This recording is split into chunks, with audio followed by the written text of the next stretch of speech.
हंस श्रोता बनकर कथा का श्रवण करें।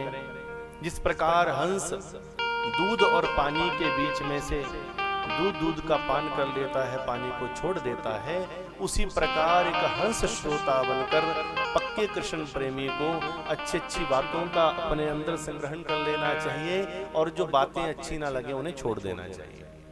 परंतु स्थिति कैसी भी हो, कथा में बैठकर कोई नुक्ताचीनी निंदा चुगली नहीं करनी चाहिए।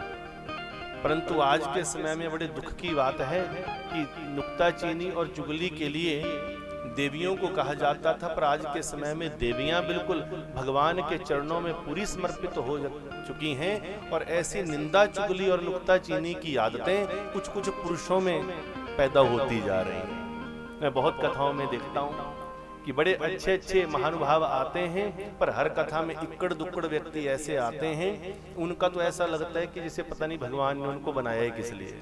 उनको बनाया ही इसलिए है कि कथा में जाओ, नुक्ताचीनी करो, चुगलखोरी करो, उल्टी सीधी बातें करो, कथा का माहौल खराब करो, कथा में शंका विष घोलो। शंका विष जिसके जीवन में आ गया उसके जीवन में आनंद नहीं हो सकता। विष का मतलब है जहर। याद रखिएगा, विशेष तौर पर जो हमारा पूरा ठाकुर परिवार है वो जरूर ध्यान देना।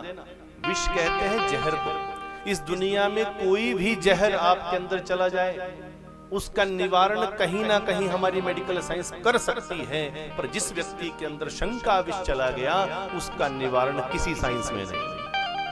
इसलिए और मैंने देखा है, मेरा तजुर्बा है कई सालों का, कि मैंने देखा है कि धर्म के कार्य में एक दो कीड़े मकोड़े ऐसे जरूर आते हैं जिनका कार्य ही शंका विष घोलना है।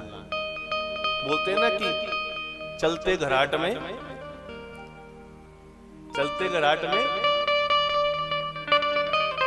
तो समझ रहे ना बात में। तो ऐसे इक्कड़ दुक्कड़ जो कीड़े होते हैं इनसे सावधान रहना।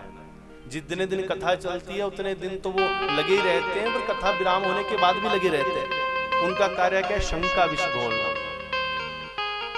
ऐसा हुआ तो ऐसा क्यों हुआ, वैसा नहीं हुआ तो वैसा क्यों नहीं हुआ, ऐसा नहीं होना चाहिए, वैसा नहीं होना चाहिए, ऐसा है वैसा है। क्योंकि उन लोगों का जीवन अभी यहीं पर सड़ने के लिए बना है। उन लोगों का जीवन भव से पार जाने के लिए नहीं बना है।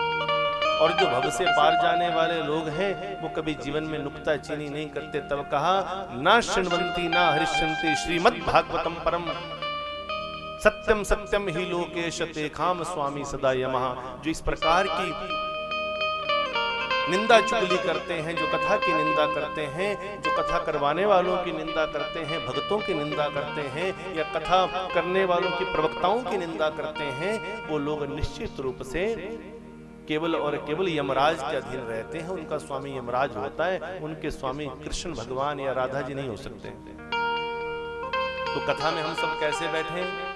या तो कथा में व्यक्ति जाए नहीं, और अगर जाए तो कैसे जाए? केवल प्रेम के लिए जाए। अच्छा लग रहा है तो सुन लो भाई, नहीं लग रहा है उठ के चले जाओ, पर कम से कम कथा का माहौल व्यक्ति खराब ना करे। तो ऐसे इक्कड़ दुक्कड़ कीड़े हर जगह पर पाए जाते हैं। इन कीड़ों के ऊपर जब भगवान कृष्ण नाम का इंसेक्टिसाइड पेस्टिसाइड जब चलता है ना, तो फिर ये कीड़े बुरी तरह से तड़पते हैं। और उस समय दुनिया देखती है कीड़ा कैसे तड़प रहा है, पर कीड़ा बड़बड़ाता है, पर उसको सुख नहीं देता।